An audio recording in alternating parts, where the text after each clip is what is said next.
Nós vamos continuar estudando o livro de Gênesis nessa manhã. Vamos retomar o capítulo 29 e ler até um trecho do capítulo 30. Mas para começar agora, nós vamos até o versículo 13 do capítulo 30. 29, a partir do verso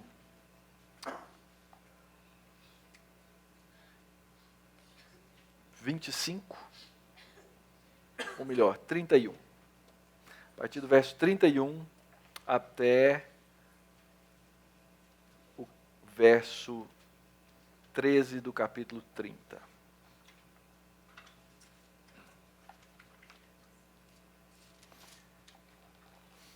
Diz assim a palavra de Deus: Vendo o Senhor que Lia era desprezada, fê-la fecunda, ao passo que Raquel era estéril. Concebeu, pois, Lia e deu à luz um filho, a quem chamou Ruben, pois disse: O Senhor atendeu a minha aflição, por isso agora me amará o meu marido. E concebeu outra vez, e deu à luz um filho, e disse: Soube o Senhor que eu era preterida, e me deu mais este. E chamou-lhe, pois, Simeão. E outra vez concebeu Lia, e deu à luz um filho, e disse: Agora, dessa vez, se unirá mais a mim o meu marido, porque lhe dei à luz 3 filhos. Por isso, lhe chamou Levi. De novo concebeu e deu à luz um filho. Então disse: Essa vez louvarei o Senhor. E por isso lhe chamou Judá. E cessou de dar à luz. Vendo Raquel que não dava filhos a Jacó, teve ciúmes de sua irmã e disse a Jacó: Dá-me filhos, senão morrerei. Então Jacó se irou contra Raquel e disse: Acaso estou eu em lugar de Deus, que ao teu ventre impediu de frutificar? Respondeu ela: Eis aqui Bila, minha serva, coabita com ela, para que dê à luz, e eu traga filhos ao meu colo por meio dela. E assim lhe deu Bila, sua serva, por mulher, e Jacó a possuiu. E Bila concebeu e deu à luz um filho a Jacó. Então disse Raquel: Deus me julgou e também me ouviu a voz e me deu um filho. Portanto, lhe chamou Dan. Outra vez Bila, serva de Raquel, e deu à luz o segundo filho a Jacó. E disse Raquel: Com grandes lutas tenho competido com minha irmã e logrei prevalecer. E chamou-lhe, pois, Naftali. Vendo Lia que ela mesma cessara de conceber, tomou também a Zilpa, sua serva, e deu-a a Jacó por mulher. Zilpa, serva de Lia, deu a Jacó um filho. E disse Lia: Afortunada! E lhe chamou Gade. E depois Zilpa, serva de Lia, deu o segundo filho a Jacó. E então disse Lia: É a minha felicidade, porque as filhas me terão por venturosa. E lhe chamou Azer. Vamos orar? Senhor, nós agradecemos pela Tua palavra. E mesmo que ao lê-la, talvez, Pai, às vezes nos quedemos perplexos, nós sabemos que o Senhor a deu, que o Senhor a inspirou, que o Senhor a preservou, para que nós, Teu povo, pudéssemos aprender. E assim, ó Deus, nessa manhã nós rogamos, nos ensina a Tua palavra, dá-nos do Teu Espírito Santo, ilumina os nossos olhos, dá clareza à nossa mente, dá, ó Deus, liberdade aos nossos ouvidos para ouvi-la, e assim, ó Deus, conhecer aquilo que é a Tua vontade. Livra-nos do mal, livra-nos da compreensão errônea, e nos dá, ó Deus,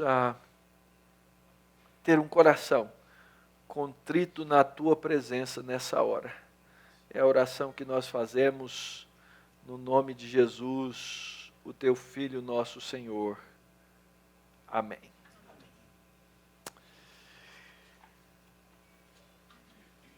Se você tem acompanhado as nossas exposições de Gênesis, uma das coisas que o livro de Gênesis enfatiza, e nós temos dito aqui a vocês sempre, é que a fecundidade é mão de Deus, é bênção de Deus. No primeiro capítulo da Bíblia, a Escritura diz que Deus os abençoou e disse: sede fecundos, multiplicai-vos, enchei a terra, e assim por diante. Deus, então, para fazer cumprir a sua vontade, Ele capacita o homem para dar prosseguimento àquilo que Ele mesmo intencionou.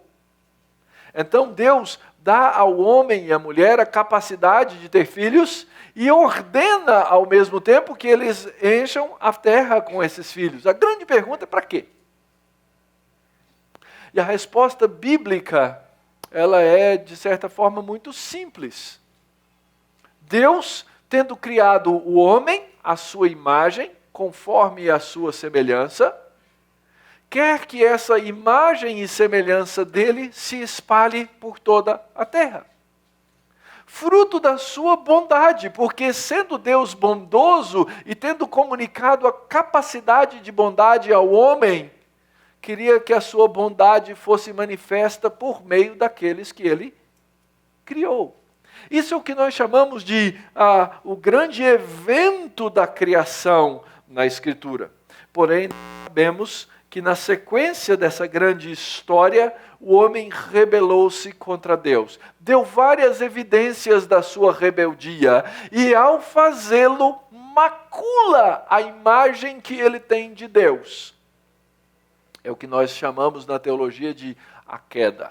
O fato de que o homem rebelou-se e resolveu não mais ter fé na palavra de Deus, naquilo que Deus havia dito, e resolveu andar pelos seus próprios caminhos, ou melhor, resolveu andar pela sua própria idolatria. E ele então substitui aquele único em que ele foi feito a imagem e semelhança por um outro. Na verdade, no capítulo 3 de Gênesis, nós vemos o homem entregando a sua fidelidade a Satanás, ali representado pela serpente. Deus, porém, não deixa que isso assim seja, e Deus coloca no coração da mulher inimizade contra a serpente. Quando Deus coloca a inimizade no coração da mulher contra a serpente, Deus começa um processo de restauração do homem, trazendo-o de volta para si, naquilo que nós chamamos de redenção. E desde então, nós estamos andando debaixo do plano de Deus para chegar naquele ponto que nós chamamos de a consumação. É o fim da história. É quando Deus vai trazer todo o seu projeto, todo o seu plano, a clareza dos olhos dos homens, para que nós tenhamos a condição absoluta de ver, não só os crentes, mas também os incrédulos, a ponto dos incrédulos reconhecerem que Deus é Senhor, que Ele é o Criador, que Cristo é Senhor. É por isso que a Escritura diz que todo joelho vai se dobrar e toda língua vai confessar, por boa vontade ou por má vontade, mas vai ter que reconhecer aquilo que é absoluto. E então no livro de Gênesis a história vai se desenvolvendo através daqueles homens e mulheres que Deus chamou para trabalhar com a sua graça incansável. E nós começamos então, alguns domingos atrás, a trabalhar nessa grande história dos descendentes de Isaque. Vimos alguma coisa sobre os descendentes de Esaú, depois veremos os descendentes de Jacó. Alguns capítulos atrás, nós percebemos que aquele homem que é o descendente de Isaque, o filho de Isaque, escolhido por Deus para dar continuidade à história, que ele tem um coração duro. Na verdade, nós encontramos um Jacó que é chamado de quê? De enganador, e que faz da sua vida um comércio. É um cara que vive tratando de negócios com as coisas espirituais. Logo no nascimento, diz que ele já vem tentando e agarrando o calcanhar do seu irmão gêmeo, que seria o primogênito, depois ele negocia a primogenitura, depois ele rouba a bênção, depois ele negocia as esposas. É uma vida de negócios. Jacó certamente é um grande empreendedor. Mas ao mesmo tempo em que nós encontramos esse empreendedorismo naquela alma, nós encontramos até esse ponto da história um homem que não vive ao lado de Deus. Basicamente, vemos um homem que não ora. E nas diversas circunstâncias, ele precisa ser lembrado que Deus é Deus e o que Deus faz, e que ele é fruto da graça e misericórdia de Deus. No capítulo 29, nós vemos que, apesar de Jacó, Deus continua a sua aliança. Jacó encontra uma esposa, do jeito que era para encontrar. Deus faz todas as coisas acontecerem. Ele olha para toda a situação e fala assim: eu sou bom mesmo, hein? Puxa vida, cheguei no lugar certo, na hora certa. Você não ouve uma palavra de oração, de agradecimento da boca de Jacó. E Deus então vai trabalhar na sua providência um processo de transformação. E o processo de transformação vai acontecer começando pelo enganador que é enganado. E nós vimos então ele trabalhando 7 anos. Não foi 7 meses, não foi 7 dias, foram 7 anos. Em que ele trabalha para se casar com a mulher que ele havia encontrado no poço. E que ele diz: essa vai ser a minha esposa. Apaixonei pela moça, trabalha 7 anos para conseguir o dote para entregar para ela, e na noite de núpcias o sogro o engana, e ele consuma o casamento com a filha mais velha, Lia. Mas nós vamos ver que até no engano existe a providência de Deus.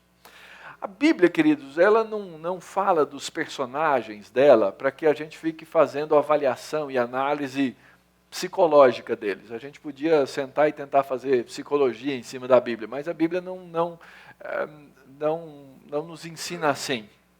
A Bíblia nos foi dada para que, olhando a vida desses personagens, e hoje nós vamos fazer um escrutínio, uma avaliação mais próxima da vida deles, nós entendamos como os mecanismos do pecado, da idolatria e da graça de Deus operam na vida dos filhos de Deus.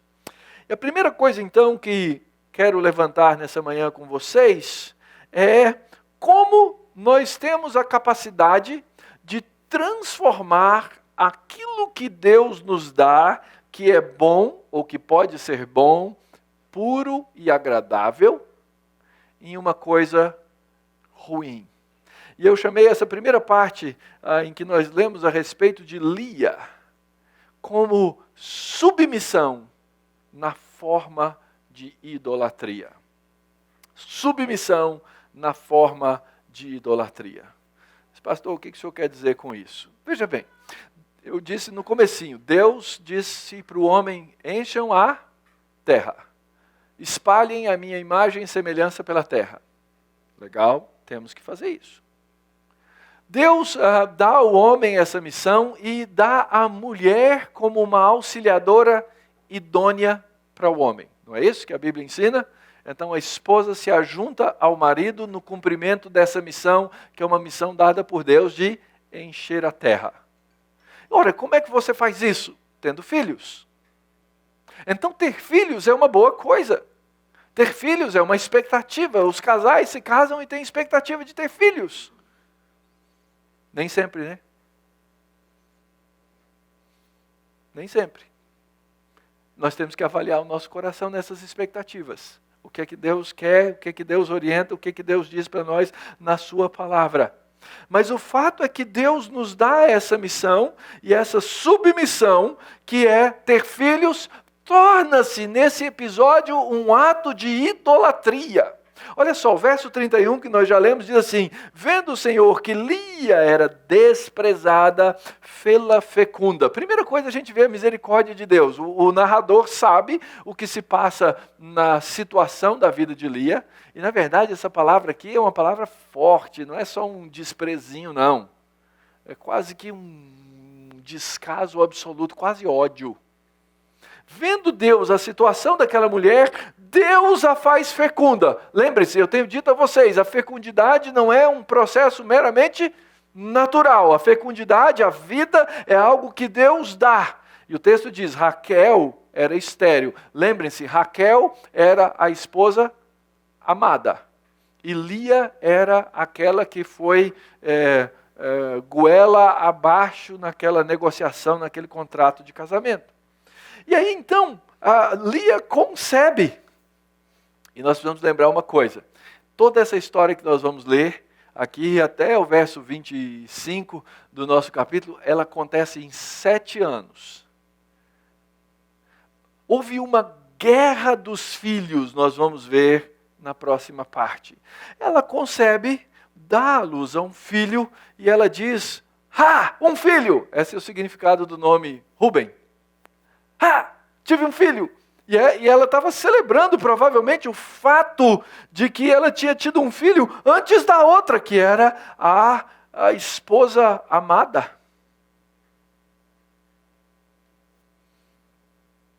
Ela diz, meu filho se chama Rubem, porque o Senhor atendeu a minha aflição. E aí a próxima sentença fala do grande problema na vida de Lia. Ela diz assim, por isso agora me amará o meu marido. O que aquela mulher queria era ser amada pelo seu marido. Vocês acham que esse é um desejo justo? É justo, não é? Qual esposa não quer ser amada pelo marido? Mas ela se encontrava em uma situação de desprezo. E o que ela passou a fazer, ela fazia para atrair os olhos daquele homem que a desprezava. E ela vai correr atrás disso. O verso 33 diz que ela concebeu outra vez, deu à luz a um filho, e ela fala assim, agora Jeová sabia que eu era essa preterida, a mesma palavra para desprezada lá em cima. E ele então me deu mais esse filho, e chamou esse filho de Simeon. E essa mulher não amada, a quem Deus fez abrir a madre, deu agora um segundo filho. O Senhor viu a minha miséria e Deus está fazendo essas coisas. Mas sabe qual deveria ter sido a atitude de Lia? A atitude de Lia devia ter sido aquela, puxa vida, como Deus é bom comigo. Como Deus pode ser a satisfação do meu coração. Mas ela queria, acima de tudo, pegar coisas que eram legítimas e torná-las em idolatria. Até porque ela não pode controlar o amor de um marido que começou num processo de desprezo. Mas ela pode ser recebedora do amor de Deus que prometeu amar. Só que era uma mulher que estava insatisfeita com o amor de Deus. E cada vez então que Deus mesmo, na sua bondade, olha para ela, reconhece que ela tinha aquela situação de desprezo, ela tem um novo filho. Esse chama agora o filho de Simeon, significa o Senhor tem me ouvido, ou quem sabe, ele sabe que eu sou odiada. E é interessante, o primeiro filho Deus viu, no segundo Deus ouviu essa ideia, um par de verbos para dizer Deus vê e Deus ouve, mas ela não estava preocupada com Deus. Ela estava preocupada com o marido. E as mulheres podem dizer, marido é um problema mesmo. Ela estava antes preocupada com o marido. Então o que acontece? Verso 34 diz, outra vez concebeu Lia e deu à luz um filho. E disse, agora, dessa vez, se unirá mais a mim o meu marido. Qual que era a preocupação principal de Lia? O marido. O marido era o foco. Ele era tudo na vida dela. Daria até uma história romântica bonita, se não fosse a revelação clara do pecado de um coração cheio de ídolos. Agora Deus vai me colocar, agora eu vou ficar mais perto do marido, porque eu dei para ele 3 filhos. E por isso então ela lhe chama de Levi, que significa exatamente essa ideia, meu esposo vai ficar perto de mim. Então, a despeito de ter o favor e as dádivas de Deus, a despeito de ter a habilidade de conceber, aquela mulher nunca está feliz. A esperança dela nunca é definitivamente concretizada, porque ela não tem a sua satisfação em Deus. E eu vou dizer uma coisa para vocês, pode ser que o seu problema seja exatamente ter filhos ou não, mas o texto aqui não está nos ensinando só a respeito disso.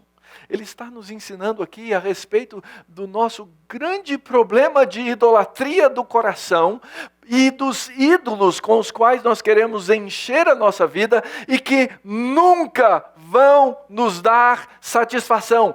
Ídolos nunca saciam. Só existe um que pode nos saciar de maneira plena. E a gente vive buscando nas coisas da vida, do mundo, felicidade. E não é errado que eu queira ter boas situações felizes na minha vida. Mas deixa eu colocar aqui uma condição bem concreta. Porque às vezes é difícil para a gente pensar nessas coisas por causa da tranquilidade da vida que a gente tem. Nós vivemos numa sociedade relativamente organizada. Estamos vendo aí um mundo de corrupção na nossa sociedade, gente que rouba, mas nós vivemos numa classe social em que a gente consegue ter as coisas que precisa ter. Às vezes a gente perde o emprego, ganha um emprego, mas a gente continua vivendo.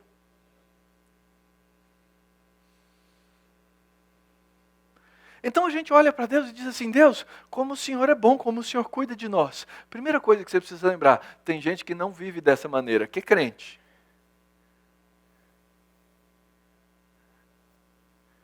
Tem crente na favela. Tem crente passando fome hoje. Tem crente perseguido. A pergunta é, o que é que vai trazer consolo e realidade e vida para o coração desses crentes se eles viverem nessa situação? O quê? Deus. E em lugar nenhum da Escritura nós temos a absoluta promessa de que nós seríamos livres de todas essas coisas. E um dia essa situação pode chegar na nossa porta. Quiçá a minha geração, quem sabe a geração dos meus filhos até consiga viver tranquilamente. Quem sabe a geração dos meus netos, não. Quem sabe se levante grande perseguição contra os cristãos. E a pergunta é, no que é que esses cristãos vão ter a sua satisfação? E se a satisfação deles estiver em ter um casamento tranquilo, em ter um marido que me ama, em ter o cabelo liso ou ter o cabelo enrolado?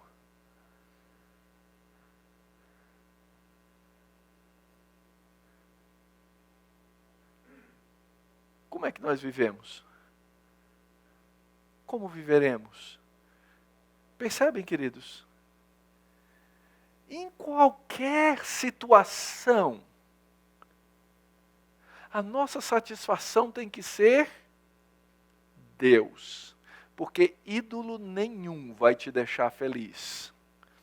O apartamento novo não vai te deixar feliz. O emprego novo não vai te deixar feliz. Perder 5, 10, 15 ou 20 quilos não vai te deixar feliz.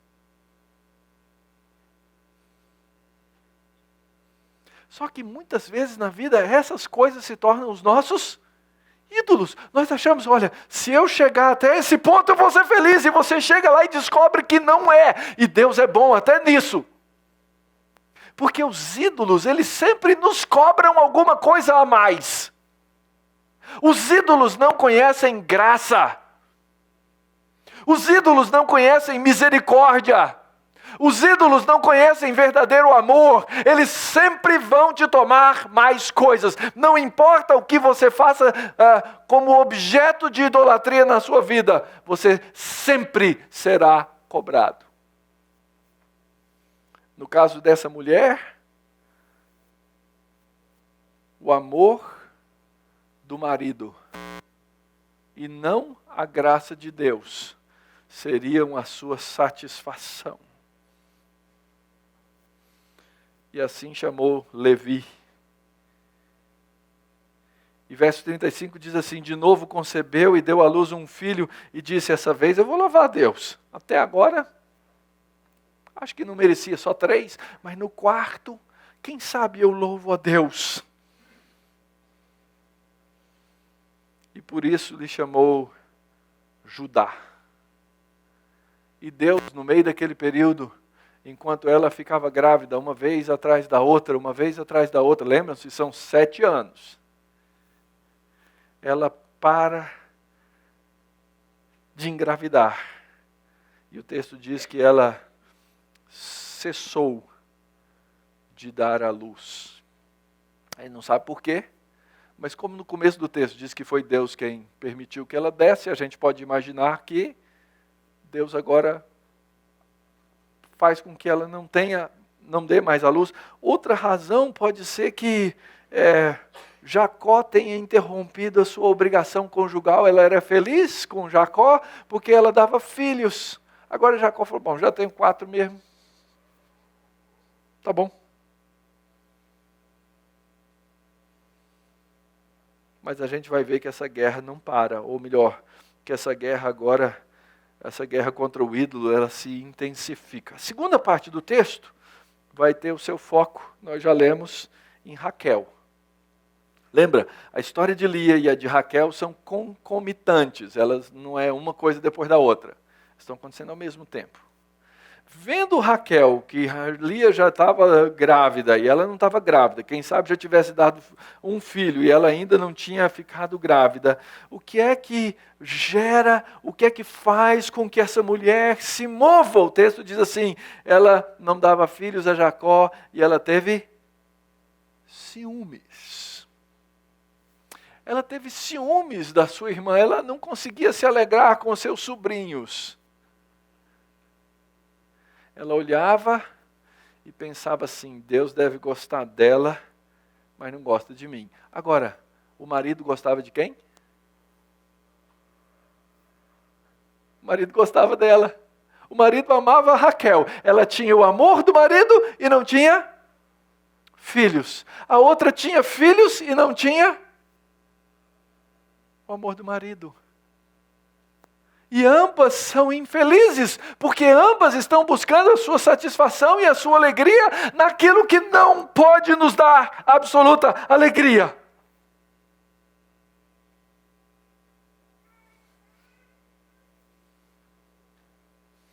Nós vivemos num mundo de pecado. Quando nós colocamos a nossa confiança nas coisas que estão afeitas ao pecado, nós vamos nos decepcionar.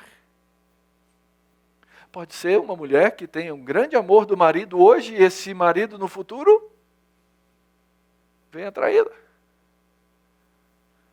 Pode ser que eu encontre grande satisfação nos meus filhos, mas os meus filhos sejam levados. Você já parou para pensar nisso? Você já pensou que quando você deposita todas as coisas, todo o seu afeto, toda a sua devoção e a sua confiança nas coisas que pertencem a esse mundo, qualquer delas pode ser levada de você. Pode ser o seu salário, pode ser o seu patrimônio, pode ser as suas coisas, pode ser o seu filho, pode ser o seu cônjuge. Qualquer coisa na terra pode ser levada.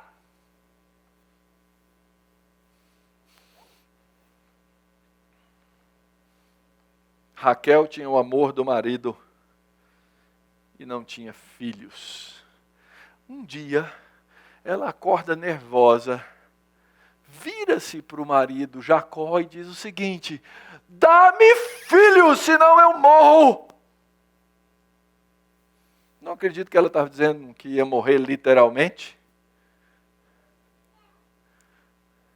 Mas ela coloca o valor da sua vida em ter filhos. E Jacó, marido sereno, compreensivo, crente, gente boa, vira para ela e diz assim: você acha que eu estou no lugar de Deus, mulher? Cai fora.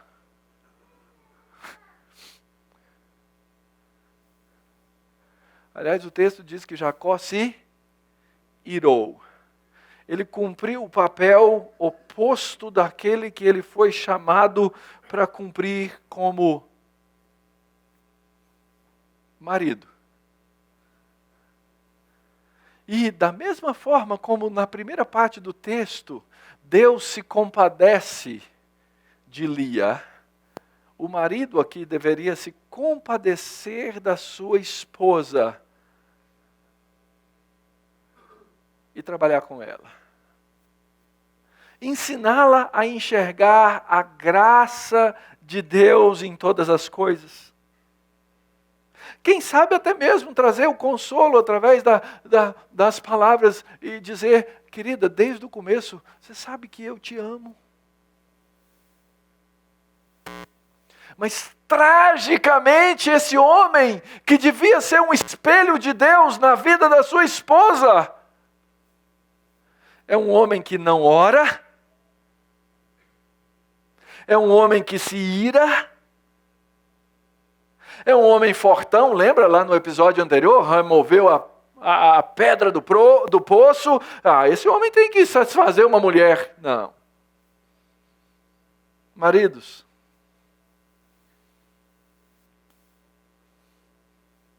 ainda que o homem tenha que cumprir esse necessário papel masculino diante da sua esposa, ser líder, ser cabeça, ser forte, proteger a sua casa,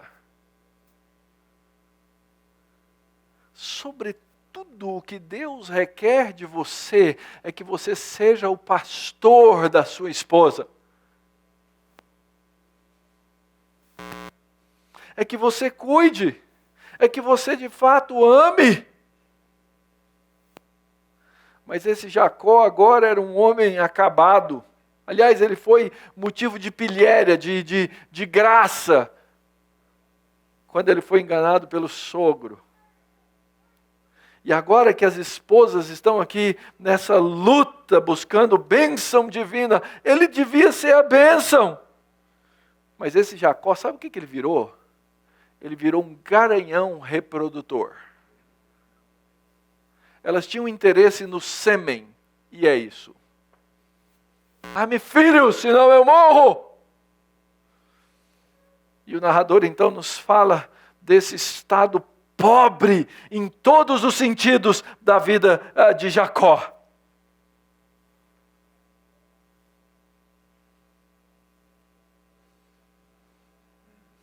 Jacó se ira com a sua esposa. E aí a gente vê a história se repetir. Lembram de Abrão e Sara? Quando Sara não conseguia ter filhos. E eles já deviam conhecer essas histórias todas, tá? Era história de família. Lembra? Vovô pegou e resolveu o problema. Como? Vovó deu a escrava. Vamos fazer o mesmo.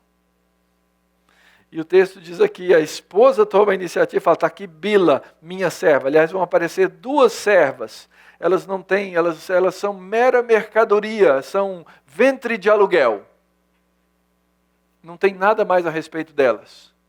Elas simplesmente servem para dar à luz. O texto diz assim, eis aqui Bila, minha serva, coabita com ela para que ela dê à luz, e eu traga filhos ao meu colo por meio dela. Ela é um instrumento para a minha satisfação. E assim lhe deu a Bila, sua serva, por mulher, e Jacó a possuiu.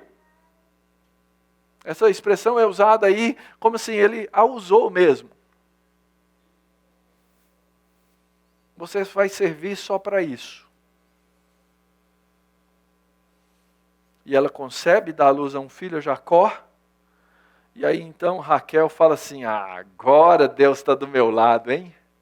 Olha só, Deus me julgou.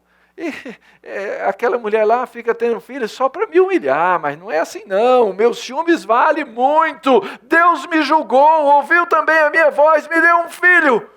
E chamou o filho de Dan.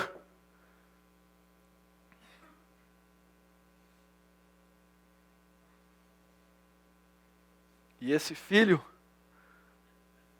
o nome dele significa Deus está do meu lado, Deus me defendeu.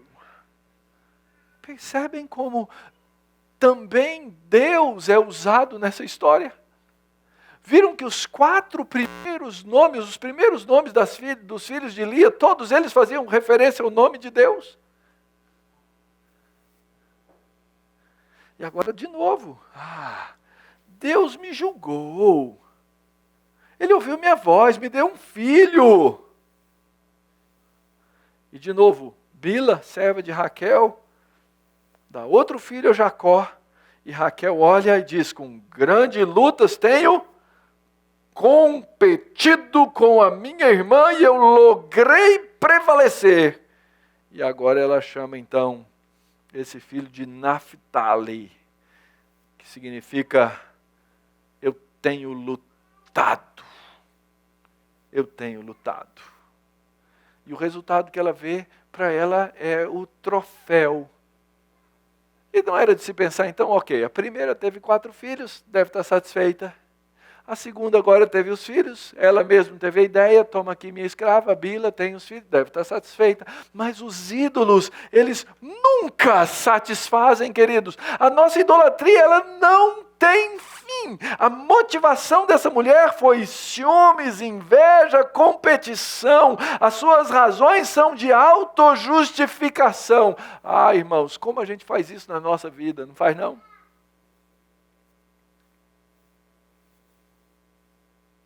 Às vezes a gente faz isso na escola. Eu tinha um colega no seminário, eu não sei o que rolava a química entre nós dois, mas se eu falasse A, ele falava B. Se eu falasse B, era um contra o outro, não adianta, não importa. Chegava ao ponto de dizer, se eu falasse assim, Jesus Cristo justifica. Ele falou, eu sou obrigado a concordar com você, porém, e era mútuo. Era impressionante. Nós competíamos, não sei porquê, a prazer dos professores, não sei. Às vezes a gente faz isso na escola. Às vezes a gente faz isso na igreja. Nós competimos. Eu e Nina ontem tivemos uma discussão sobre oração. E como as nossas orações, elas podem ser o motivo do nosso orgulho. E esse é um orgulho para o pastor. Pode ser. As minhas orações públicas são belas, são bonitas. Eu aprendi a falar bonito. Eu oro, pastor, ora mais no culto, fala a verdade. Eu oro no começo, oro no meio e oro no fim. Às vezes as pessoas saem de uma igreja e dizem assim, o pastor nunca me chamou para orar.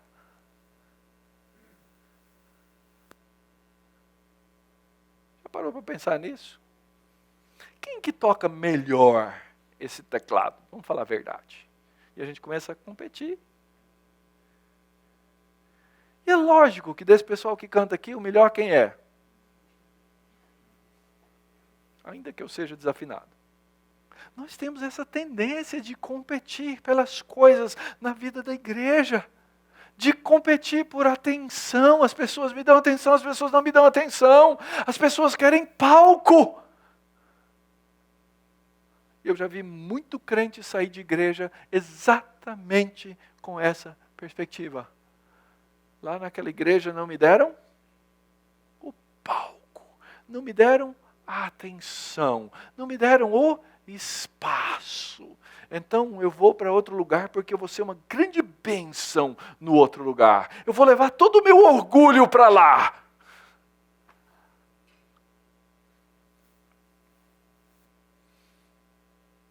Mas como nós vemos nessa história, queridos,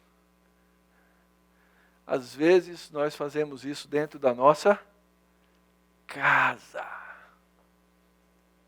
No seio da nossa família, nós começamos a competir uns com os outros por motivações ímpias e destruímos relacionamentos por causa disso. Ficam aqui então palavras. Primeiro, maridos. Deus os chamou para serem os pastores da casa de vocês. E você pode dizer assim, o senhor é fácil, já é pastor lá, então você... Não, vou falar para vocês, são duas coisas bem distintas. Ser pastor aqui e ser pastor em casa. Bem distintas. Até porque lá, quando eu começo a falar, eu tenho uma pessoa lá, que eu não vou mencionar o nome, ela diz assim, não vem com sermão.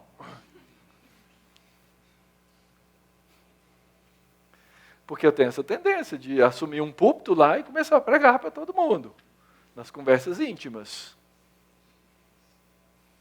Vocês estão me olhando com essa cara por quê, os três? Como assim? E eu preciso ser lembrado que lá eu tenho que ser um pastor diferente. E você, querido, você tem que ser o pastor da sua casa. Você tem que ser aquele que conduz, aquele que convence, aquele que ama, aquele que trabalha, aquele que exorta. Mas para isso você precisa da Escritura, para isso você precisa da palavra de Deus, para isso você precisa orar. Aquilo que Jacó representou, que não era nesse texto. Senão nós podemos criar uma guerra. Esposas, cuidado com o que vocês estão buscando na sua vida familiar. Muito cuidado. Pode ser que o espírito dentro de casa seja o de minar a autoridade de um marido. E minar a autoridade, ela funciona de muitas maneiras. Funciona por falar ou por não falar. Funciona por agir ou por não agir. É importante buscar em oração o espírito da missão que Deus dá para a sua casa ao lado do seu marido.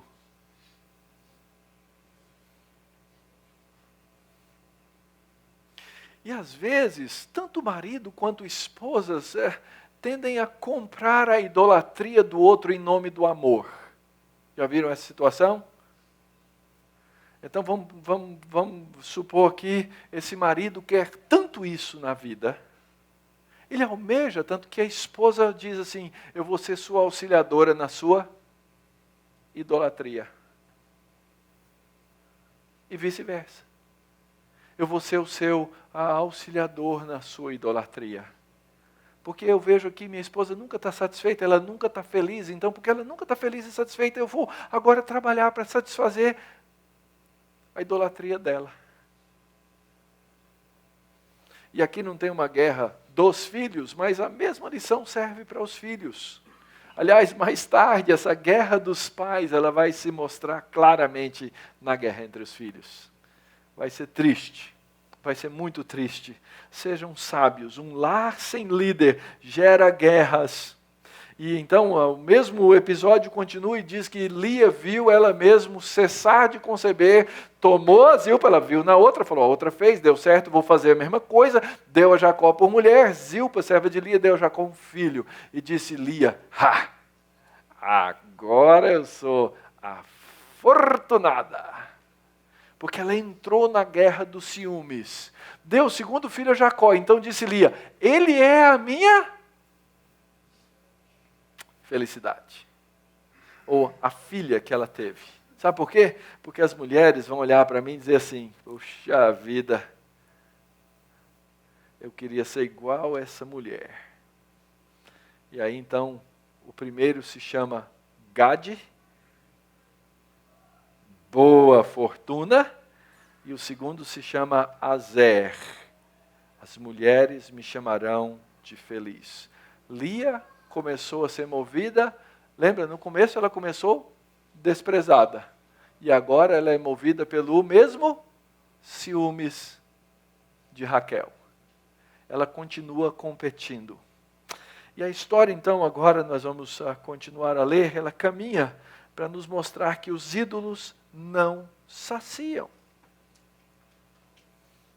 Ídolos não trazem felicidade, queridos. Os ídolos são bons em nos enganar com a felicidade. Quem sabe se eu tiver coisa X, quem sabe se eu tiver coisa Y, eu vou ser pleno, eu vou ser feliz. Não se enganem. Diz o texto assim, foi Rúben no dia da ceifa do trigo. Olha só, Rúben nasceu, foi o primeiro que nasceu. A história toda leva quanto? 7 anos. Rúben já estava mais para o fim, devia ser um menininho, ok? Rúben foi nos dias da ceifa do trigo e achou mandrágoras no campo e trouxe-as a Lia, sua mãe. Então disse Raquel a Lia, dá-me as mandrágoras do teu filho. E respondeu ela, achas pouco teres levado o marido? Tomarás também as mandrágoras do meu filho? E disse Raquel, ela te possuirá essa noite a troco das mandrágoras do teu filho. À tarde, vindo Jacó do campo, saiu-lhe ao encontro Lia e disse, essa noite me possuirás, pois eu te aluguei pelas mandrágoras de meu filho. E Jacó, naquela noite, coabitou com ela. Lembram lá no começo que eu falei que era uma vida de negócios? Então agora Jacó virou marido de aluguel. Provavelmente porque Raquel era a amada, ela era responsável por dizer, por coordenar a escala do marido, se assim se pode dizer. E talvez um dia ela tenha dito para Jacó, não sei, estou só supondo, olha, agora é só comigo, senão eu te desprezo. E ele deve ter dito, como grande líder que era, tá bom, querida, né? Mas o fato é que entra aqui um elemento místico na história, as chamadas mandrágoras. Você já viu uma mandrágora? Eu nunca vi pessoalmente o que é. Fui pesquisar, obviamente. Se você quiser saber, assista Harry Potter. Certo? Tem uma cena de Harry Potter em que existem uns bichinhos e tal, que são umas plantinhas, e aquelas são raízes de mandrágora. Não é a planta, mas é a raiz. Quando você arranca a raiz, elas parecem uma pessoinha, costuma ter 2 pernas, etc. Essa raiz, tem gente que hoje associa a tal da mandrágora a outros tipos de raízes, como ginseng, maca peruana. Eu recebo todo dia um e-mail sobre a maca peruana. E são associados à fertilidade, são associados à potência sexual, e aí o menino acha mandrágoras. Pegou, levou para casa. Mãe, olha o que eu achei. O olhão dela regala. Opa, estou com sorte. Aliás, vários deuses da antiguidade ou deusas eram associadas a essas raízes e faziam rituais de fertilidade com essas coisas. Lembre-se, Raquel vive na casa de Labão junto com Lia, e eles são místicos na sua vida religiosa. Então, alguém vai abrindo para mim aqui, porque isso é um mistério. Eles são místicos, são idólatras, eles têm deuses. Mais tarde nós vamos ver a história de Raquel, quando Jacó sai da casa, ela faz o quê? Ela leva um ídolo escondido, porque eram as coisas que eles acreditavam. Então chega com as mandrágoras, Raquel fala o seguinte, olha, me dá as mandrágoras do teu filho. E Lia fica brava. Imagina esse relacionamento dentro de casa, como é que não era, né? Você está querendo o quê, mulher? Já levou o marido. Não deixa ele mais vir aqui na minha tenda. E Raquel faz de Jacó um marido de aluguel. Não, você me dá as mandrágoras, eu deixo ele dormir com você essa noite.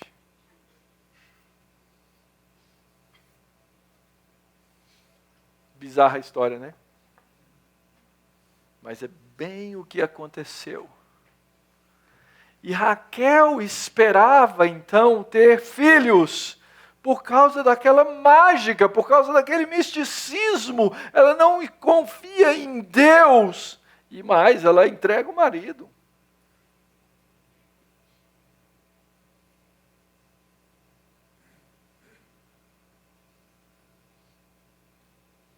Eu fico imaginando a cara de Jacó quando ele chega em casa à tarde. Diz que Lia sai, vai encontrar ele. Opa, vem cá, vem cá, vem cá. Foi. Te aluguei. Você é meu. E o texto de novo diz que ele coabitou e ela foi só um aluguel mesmo. Raquel não estava feliz. Lia não estava feliz. E eu posso dizer com todas as palavras para você, Jacó não era um homem feliz. Aliás, o casamento de Jacó virou um contrato comercial. E agora, lá no começo, e agora dentro do casamento o contrato continua. Lembra? Ele fez um contrato para tomar a primogenitura, lembra? Ele trocou por um prato de lentilhas. Ele fez o maior imbróglio para roubar a bênção do pai. Transação comercial. Ele precisa trabalhar pelas esposas e agora vira marido de aluguel. Nas duas primeiras vezes ele é o vilão, agora ele é a vítima. Não é que ele seja coitadinho, não.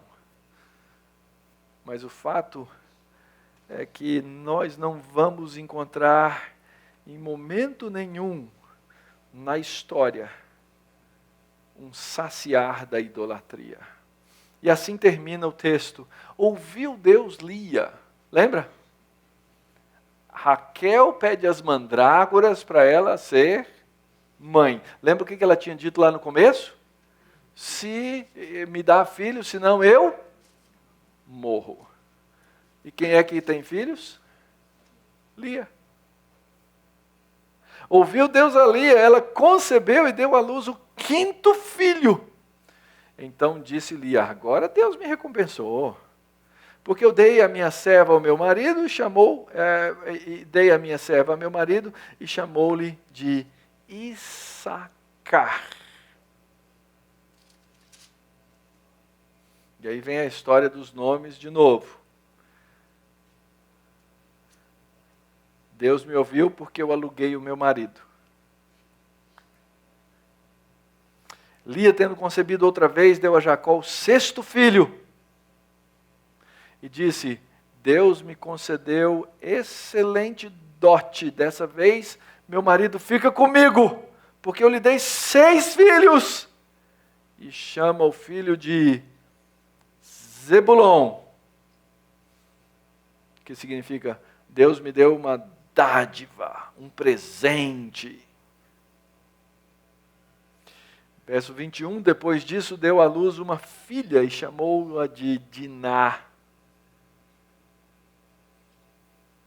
E agora quem é que se torna desprezada? Raquel. Então Deus olha para a desprezada, verso 22, lembrou-se Deus de Raquel. Lembre-se de uma coisa, queridos, Deus não esquece. O texto está nos mostrando a situação momentânea de cada um dos personagens. Deus então agora olha para Raquel, ouve-a e fez de Raquel finalmente fecunda. Ela concebeu, deu à luz um filho e disse: Deus me tirou o vexame. A pior coisa para mim era não ter filhos. Aliás, ela tinha dito: me dá um filho ou eu morro. Sabe o que vai acontecer? Ela vai ter ainda um segundo filho. Está no nome do primeiro. E no parto do segundo filho, ela morre. Cuidado com o que você diz, alguém diria, né? No parto do segundo filho, ela morre. Mas ela diz, Deus me tirou o vexame e lhe chamou de José.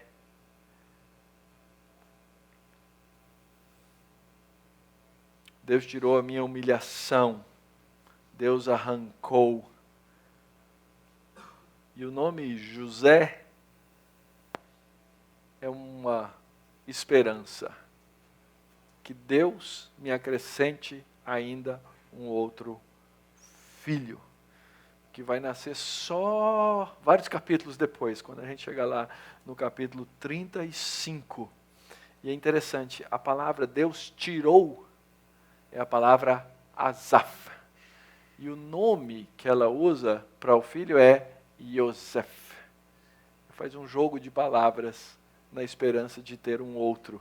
Esse vexame que Deus tira, depois torna-se também a maneira com que Deus lhe tira a sua vida.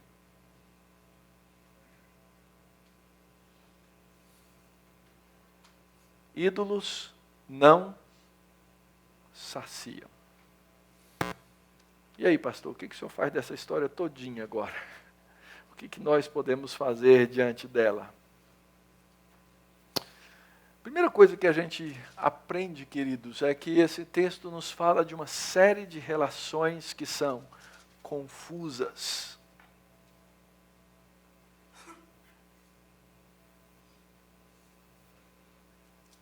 E ainda que o texto da Bíblia narre essas coisas para nós, a primeira coisa que Deus nos ensina é que Ele não quer que nós tenhamos relações confusas. Mas não é o normal. Mas a segunda coisa que a gente aprende é que muitas vezes nós nos encontramos no meio das relações confusas. E no meio dessas relações confusas, nós precisamos entender os nossos papéis e discernir os nossos papéis bíblicos e acertar esses papéis na nossa vida.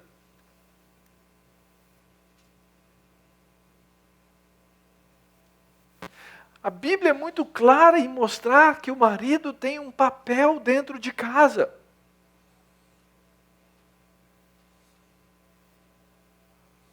E que Deus te chamou para ser pastor. Deus te chamou para ser cuidador. Deus te chamou para apacentar. E você precisa desenvolver a voz do pastor dentro da sua casa.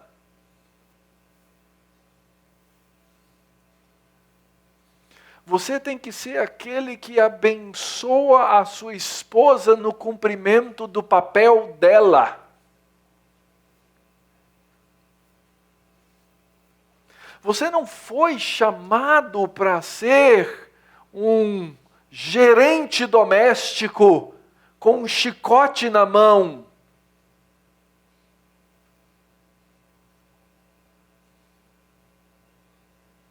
Você foi chamado para ser um homem que, à semelhança de Cristo, estará pronto para morrer pela sua esposa.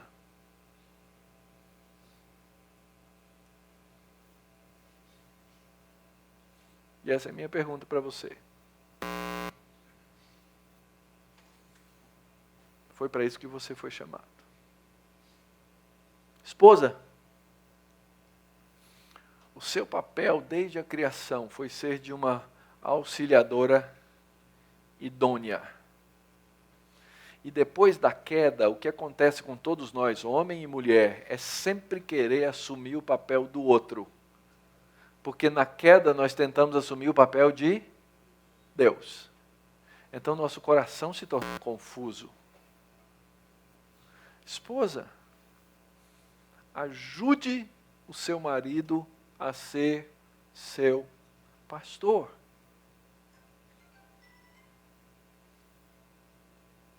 Busque na Escritura a sabedoria, a graça. Aprenda a submissão. A missão ao lado. A missão debaixo da missão. Construa.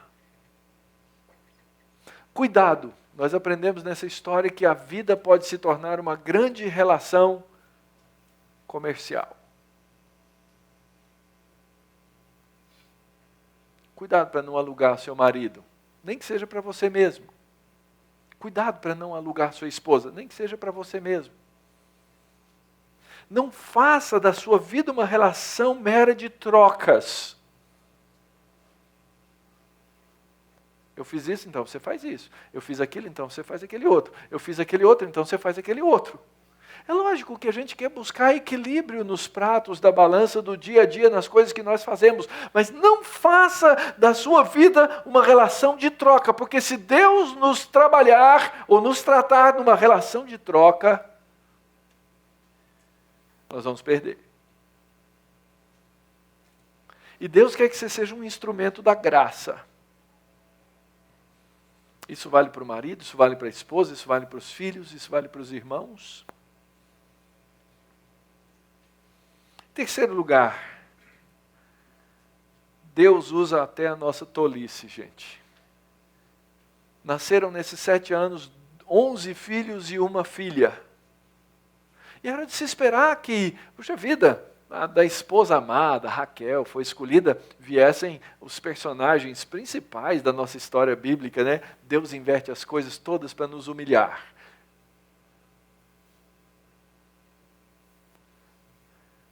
E o grande salvador do povo, alguns anos depois, quando eles saem do Egito, é José. Ah, legal. Mas no meio do povo de Israel, o Salvador, Jesus Cristo, vem do filho de Lia. Vem de Judá. Os sumos sacerdotes que vão tomar conta da vida espiritual todinha da vida do povo de Deus no Antigo Testamento, vem de Levi, um filho de Lia. O grande rei Davi, que depois vai gerar a semente de Jesus Cristo, vem de Lia. Mas é interessante que todas as tribos e todos os povos aqui envolvidos são importantes. Deus usa essa grande tolice para dar continuidade à história da redenção. Para gerar o povo de Israel. Para trazer para mim e para você salvação. Para cumprir as promessas feitas a Abraão. Para encher a terra com o povo de Deus. E por último, lembre-se, a história com clareza que Deus age apesar de nós. Apesar de nós.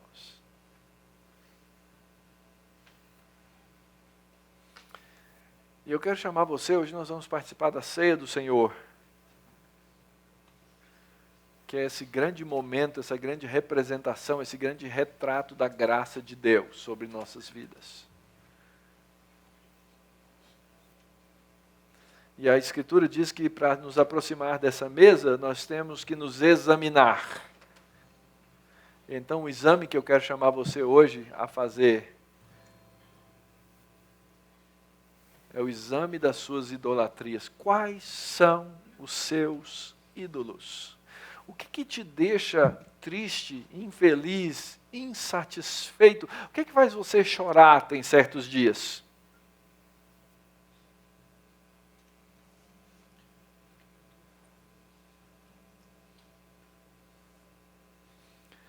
Mas até em permitir que tenhamos ídolos, Deus é bom. Sabe por quê? Porque para o crente, quando a gente vive na idolatria, a gente vai batendo com a cara no muro, e a gente descobre que só tem um que pode nos saciar.